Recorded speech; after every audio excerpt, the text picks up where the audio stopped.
Hey there, I'm JJ over at Media Authentic, and today we're going to be talking about this SEO report right here that I think is one of the most useful reports you can build for your clients, for your teams, for your company.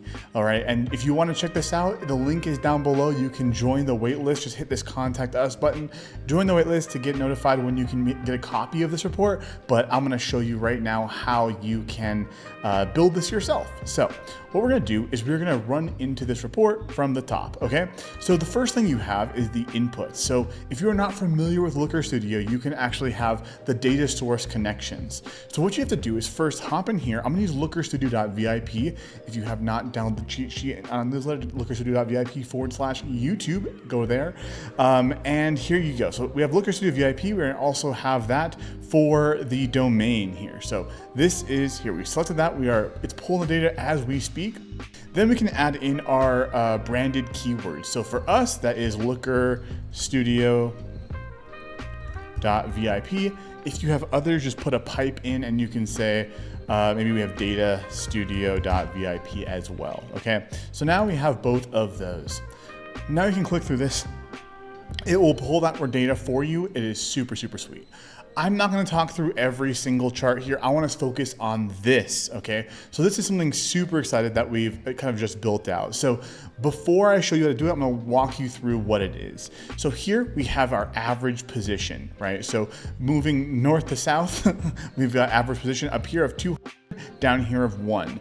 This is logarithmic, meaning that these spaces are not all equal, right? So notice 1 to 2 is quite large, whereas 6 to 8 or 8 to 10 is smaller. That allows the distribution to be much more even, and I'll show you how to do that here in a second. And then on the bottom, we have impressions from left to right, okay? So this over here, the biggest query that we have, the most impressions is Looker Studio, right? If someone types in Looker Studio, that is the highest impressions. Then we've got 3 more things that are laid onto this. We have the opportunity band, which is the average position of between 4 and 10. That average position is just like where you're on the first page, but you're not on the top, right? No one clicks beyond position 5 on most cases, and here is where those average queries are. We then have the help me band. Basically, you're on page 2, maybe more. Here are all these queries that you have here. And then lastly, we have all of these, which are the beyond page 3 of Google, where everybody goes to die, right? So what you can easily see is this quadrant down here on the bottom right. This is the quadrant of you're doing pretty good, right? Like, so Looker Studio icon, we have a higher impression, right? Impressions is this axis down here. And we are also ranking pretty well at 2.2 on average. Up here, we have Looker icon, not as hot. We also have Looker Studio case when as something that we are only averaging 8 position for, and you can see here how those all are looking. And so ideally, you want to be focusing on beyond this red line, which is your average impressions per query, to the right of that. So that is where you want to focus your efforts if you are doing SEO, and you can easily find that here. So what if you want to remove your keywords? So if you wanted to remove branded keywords, you can select here only non-branded keywords. That will remove all of the keywords that you put in on the previous step. All right. So now let's talk about how on earth you build this, because that is what we're here for, folks. So if we come in here, what we are looking at is this. This is a bubble chart, which is right here, bubble chart. And I'm going to show you exactly how to build this. So you have your search console domain, right? You can't use the page level because the page level will add additional like fragmentation. Long story short, don't do that. And you will have the query here. So now the query is the dimension that everything's broken down by. And then you have the impressions as your X metric, that's across the bottom. You then have average position as the Y metric. And then we have the bubble size as impressions. Bubble size as impressions is not necessarily, it's kind of redundant because the size of the bubble, the smaller will be the further left and the bigger will be the further right, right? So over here will be the biggest one. So it's kind of redundant visually. I just think it looks better. You can change this as from impressions to something else. So say, for example, you want it to have, I don't know, something else, maybe click-through rate, etc. If you have click-through rate here, it will change the style. So like URL click-through rate. the bubble size there. So now you can see here how the click-through rate is higher for these lower ones. Again, I think impressions is much more actionable because you can easily tell people where to look, right? So boom, there you go. And then everyone's all like, what is this? You're like, oh, hey, we don't rank at the top for Looker Studio templates, etc. Right? There you go. So then how do you add logarithmic, right? Because that is something that a lot of people don't know exists, and you frankly don't a lot of people don't understand how that works. So how that works is you go into style and you can change the x-axis and the y-axis to have logarithmic. So if you come down here,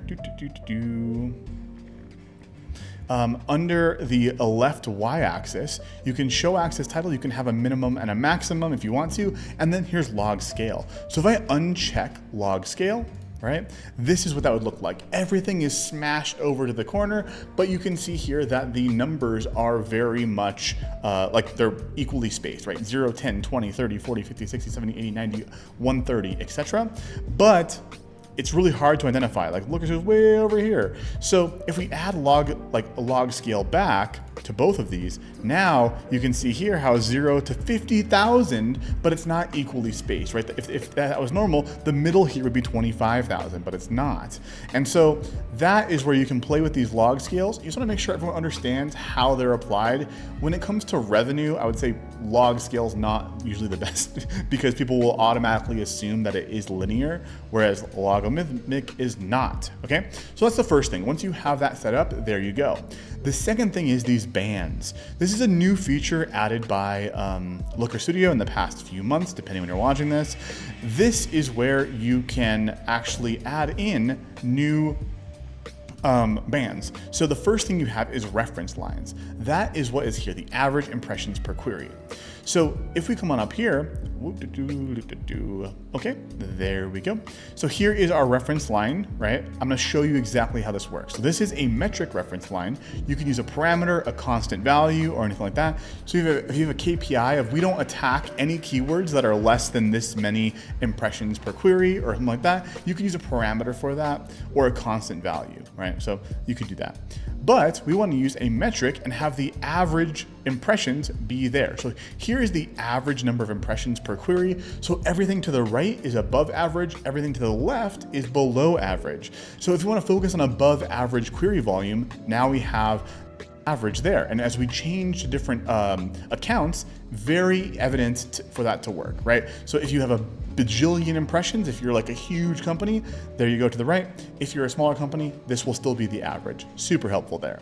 We have the label showed. We have this to be a little bit chunky as the 2. We can make it bigger at 4, and then we have it as red. You can change this as well to dashed, solid, line, etc. I kind of like dashed by normal. The long dash is also cool, but it honestly doesn't make that much difference, okay? So that is the first thing that you have. The second are these bands. I like to call them bands. And here is where we can add those in. So now you have reference band number 1 right here. It is a constant value with the start of 4 with the label of opportunity band. We're showing the label, and then here's the background color of green, right? And then the ending value of 10. You can also change these if you want to have a metric or a parameter. In this case, we are using the constant value, okay? So 10. This is where you have that band of saying 4 to 10 are the opportunity zones because you're on the first page, but you might not have enough oomph on your pages to beat the number 1 to 4 spots, right? And then down here, we have the help me band, which is the same exact concept, just from 10 to 30, right? Oh, it's 10 to 28. Let's just change that to 30. There we go. Bow. Let's go 10 to 20. There we go. And then we could add another one. Let's just show you. If we wanted to add one more, we could have here be 20 to 50. And we can call this the needs a lot of oomph. Let's just go with help. All right. And so then this would be there, and we can do this as a red color. Let's just go with this red here. And it will start at 20 and it will end at 200. So now we have needs a lot of help. That's a little bit too dark. Let's go lighter. So we can hit plus and we can just drag that, make it a little bit lighter there. So now we've got needs a lot of help. We've got help me and we've got opportunity. Okay. So that is how you can add that to your report. The last things here is if you wanted to add a trend line, this is where things get really spicy. Okay. Because trend lines are hard to look at from the average person in a bubble chart. And there are now no trends here because each query is an individual dot. If this was, for example, the number of sales per region or something like that, that's where you'd want to add this in. But currently there is no relation between the X and Y in the way that you normally would think about it. So I don't know. I don't think that's very helpful. The last thing here is something that's really fun is the zoom. So click and drag to zoom versus scroll to zoom. So let's just see if we can get this to work. If we have scroll to zoom and I hit view, it's gonna make me reset. Nope, it doesn't want to work. So I've had a mixed bag with this as far as the actual zoom working. It's turned on. If we turn it off and then turn it back on, let's see if this does anything there. But if it's not working for you, just know that you're not alone. I normally like the click to drag as a feature. Let's just see if we can get that to work. All right, click to drag and pan and zoom X only. We want both X and Y. So I'm gonna go ahead and hit publish on this. We're gonna go to view mode and we're gonna view the published report, right? And this is where, let's see if the zoom, nope, the zoom does not want to work right now, but that is what your zoom would look like if it were working. You could click and drag. And so now you have bands of these things, and down below, you then have the queries of your actual report. So if you're, for example, you're like, hey, I want to look for this particular query, Looker Servers Power BI. Where are we on that report? You can click on that, right? And here are the actual pieces. And then there we are. So it is in this, it is in the average impressions per query right there because the average has shifted to only show this one. It needs a lot of help because it is currently, what are we at? Average position of 31. Impressions are not that high. And you can see how that would work for you. So this report is probably a quicker video than most people would expect, is super helpful. It is by default the last 6 months. We can always change this to be the last 12 months, right? And so now we got the last 12 months. Let's hoppity hop in here. There we go, Looker Studio, bam, ta-da, ta-da, ta-da. Maybe you wanna just look at the last 1 month, and you can change that here. We want to only look at branded keywords, right? There we go. Now we're only seeing things that contain Looker Studio VIP. There we go. And ta-da. So guys, without further ado, this report will be down in the description down below. Feel free to poke around on it. If you click on get in contact, hit join the waitlist. This will take you to the waitlist for this report. When we do make it public, however we do, you will then be able to download this and you'll be off to the races. Without further ado, guys, I will see you in the next video. My name is JJ, and it's been a pleasure talking about Looker Studio with you today.